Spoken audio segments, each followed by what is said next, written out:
नमस्कार, मैं doctor Anita Singh, assistant professor department of education, Pandit Sundarlal Sharma मुक्त विश्वविद्यालय, छत्तीसगढ़, बिलासपुर। आज हम माइक्रो टीचिंग के विषय में कुछ जानने का प्रयास करेंगे। माइक्रो टीचिंग या जिसे हम हिंदी में सूक्ष्म शिक्षण कहते हैं, शिक्षण व्यवहार की विभिन्न कलाओं का अभ्यास है, जिसके द्वारा शिक्षण अभ्यास व्यवस्थित ढंग से विशिष्ट दशाओं में किया जाता है।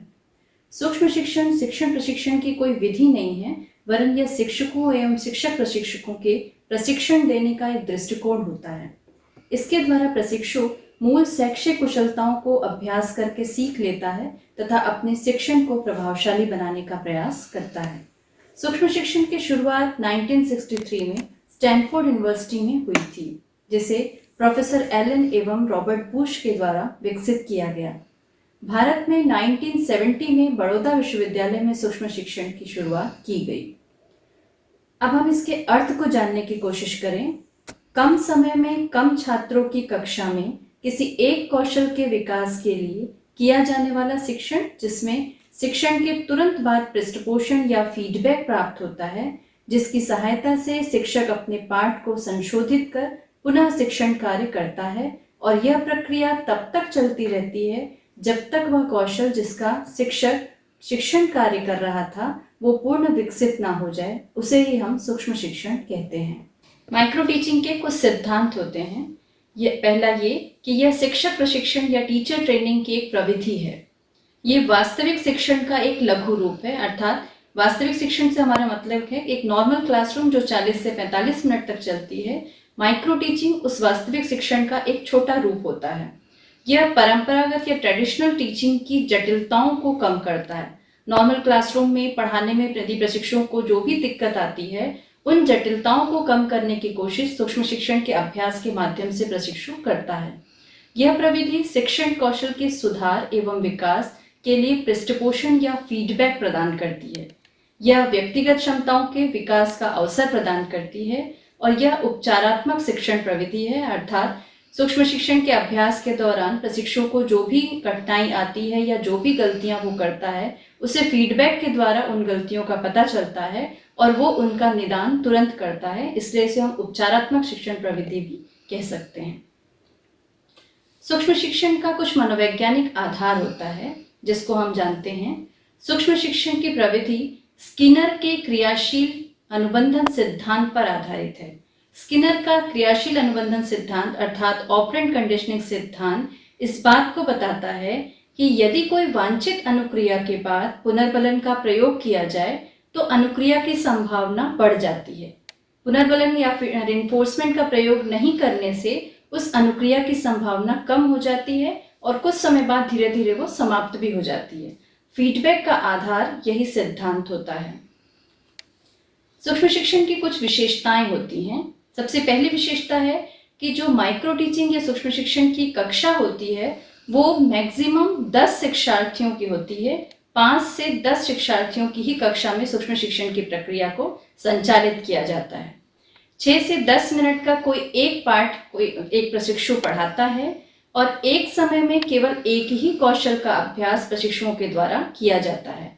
वास्तविक शिक्षार्थी के स्थान पर माइक्रो टीचिंग की कक्षा में सहपाठी प्रशिक्षु ही शिक्षार्थी का रोल अदा करते हैं, और शिक्षण के पश्चात प्रशिक्षकों को फीडबैक प्रदान किया जाता है, जिससे प्रशिक्षकों को अपनी कमियों का एहसास होता है और वो उसे तुरंत सुधार करके एक नया रीप्लान बनाकर अपने इस अभ्यास को जारी रखते हैं।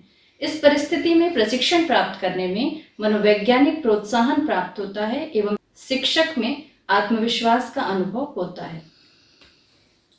सूक्ष्म शिक्षण की एक साइकिल है जो टोटल 36 मिनट तक चलती है। जैसा कि हमने पिछले स्लाइड में देखा कि ये एक छोटी कक्षा होती है जिसमें 5 से 10 मिनट का प्लान शिक्षार्थियों के द्वारा पढ़ाया जाता है। तो सबसे पहले शिक्षार्थी कक्षा में पढ़ाने से पूर्व एक पाठ योजना तैयार करता है। उस पाठ योजना को कक्षा में वह 6 मिनट तक पढ़ाता है। 6 मिनट के अध्यापन के पश्चात उसे अपने साथी सहपाठियों के द्वारा, जो उनकी कक्षा में एक शिक्षार्थी की भूमिका अदा करते हैं, उनके द्वारा उनको फीडबैक या पृष्ठपोषण दिया जाता है। उस पृष्ठपोषण के आधार पर जो शिक्षक हैं वो पुनः एक रीप्लान तैयार करता है, जिसके लिए उन्हें 12 मिनट का समय मिलता है। उस रीप्लान को बनाने के बाद वो रीटीच करता है क्लास में, उसके लिए उनको 6 मिनट का समय दिया जाता है और रीटीच करने के बाद उनके अपने सहपाठी प्रशिक्षकों के द्वारा वापस से उन्हें फीडबैक प्राप्त होता है, जिसके लिए 6 मिनट का समय निर्धारित है। इस तरह से टोटल माइक्रो टीचिंग की साइकिल 36 मिनट तक चलती है। इसमें जो प्रविधि युक्त होती है सूक्ष्म शिक्षण में, वो 3 तरह के पक्ष इसमें या 3 तरह के फेजेस पाए जाते हैं। Knowledge acquisition phase, skill acquisition phase और तीसरा है transfer phase. Knowledge acquisition phase या ज्ञान प्राप्ति की अवस्था, अर्थात जब आप माइक्रो टीचिंग के लिए पढ़ाने की कोशिश करते हैं तो आपका पहला काम होता है कि आपको ये डिसाइड करना पड़ता है कि आप कंटेंट क्या पढ़ाएंगे, आपका स्किल कौन सा होगा, उस स्किल के लिए क्या क्या तैयारियां आपको करनी है। जो भी इन तैयारियों से संबंधित आपकी अपनी एक व्यवस्था होती है, उसे हम ज्ञान प्राप्ति अवस्था या नॉलेज एक्विजिशन फेज कहते हैं, जिसमें आप अपनी स्किल जो पढ़ाना है उसको डिसाइड करते हैं, उस स्किल का विश्लेषण करते हैं, उस पर चर्चा करते हैं और एक तैयारी आपको पढ़ाने की करनी होती है। दूसरा फेज होता है कौशल प्राप्ति अवस्था, स्किल एक्विजिशन फेज। इस फेज के अंतर्गत आपको माइक्रो लेसन प्लान तैयार करना पड़ता है और साथ ही साथ जो प्लान आप तैयार कर रहे हैं, जिस स्किल पर आपने प्लान बनाया है, उस स्किल की आपको प्रैक्टिस करनी होती है। और तीसरा फेज होता है ट्रांसफर फेज या फिर स्थानांतरण अवस्था, जिसमें आप मूल्यांकन के कार्य के साथ साथ जो भी अभ्यास आपने कौशलों का किया है, उस कौशल के अभ्यास को आप वास्तविक स्थिति में स्थानांतरित करने की कोशिश करते हैं। सूक्ष्म शिक्षण में आपको शिक्षण कौशलों का अभ्यास करना होता है, ऐसा हमने पूर्व में चर्चा की है। तो अब हम ये जानने की कोशिश करते हैं कि शिक्षण कौशल क्या होता है। आइए एक परिभाषा से इसको हम जानते हैं।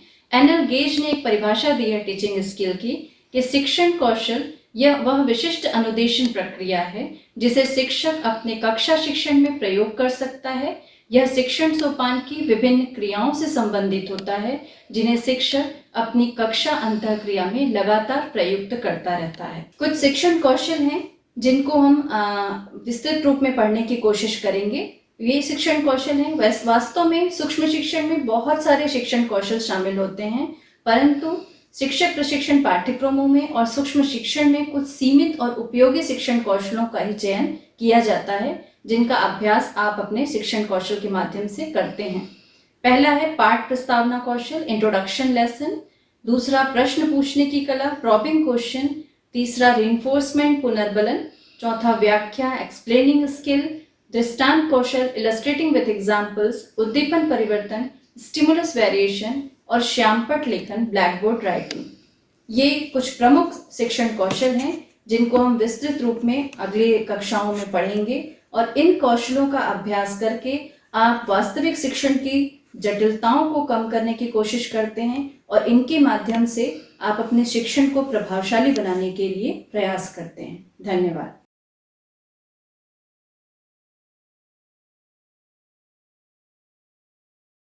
जैसा कि हमने पूर्व स्लाइड्स में यह अध्ययन किया कि माइक्रो टीचिंग या सूक्ष्म शिक्षण के अंतर्गत शिक्षण कौशलों का अभ्यास किया जाता है। तो ये शिक्षण कौशल क्या होते हैं, आइए इसको एक परिभाषा से जानने की कोशिश करते हैं। एनएल गेज ने शिक्षण कौशल की परिभाषा दी है, जिसमें उन्होंने कहा है कि शिक्षण कौशल वह विशिष्ट अनुदेशन प्रक्रिया है जिसे शिक्षक अपनी कक्षा शिक्षण में प्रयोग कर सकता है।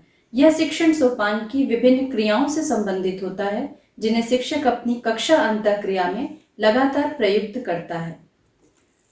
शिक्षण कौशल विभिन्न मनोवैज्ञानिकों के द्वारा बहुत सारी संख्या में दिए गए हैं, परंतु शिक्षण प्रशिक्षण पाठ्यक्रमों में एवं सूक्ष्म शिक्षण अभ्यास में कुछ सीमित तथा उपयोगी शिक्षण कौशलों का ही चयन किया जाता है, जैसे पाठ प्रस्तावना कौशल, इंट्रोडक्शन लेसन स्किल, प्रश्न पूछने की कला, प्रॉबिंग क्वेश्चन स्किल, पुनर्बलन या रिइंफोर्समेंट स्किल, व्याख्या कौशल, एक्सप्लेनिंग स्किल, दृष्टांत कौशल, इलस्ट्रेटिंग विथ एग्जाम्पल, उद्दीपन परिवर्तन स्किल, स्टिमुलस वेरिएशन स्किल, श्यामपट लेखन, ब्लैक बोर्ड राइटिंग स्किल। ये सभी कौशल सूक्ष्म शिक्षण के अंतर्गत अभ्यास किए जाते हैं, जिनको हम अगली कक्षाओं में विस्तृत रूप से जानने की कोशिश करेंगे। शिक्षण कौशलों के माध्यम से हमारे जो प्रशिक्षु होते हैं, वो प्रशिक्षु अपने शिक्षण को प्रभावशाली बनाने की कोशिश करते हैं।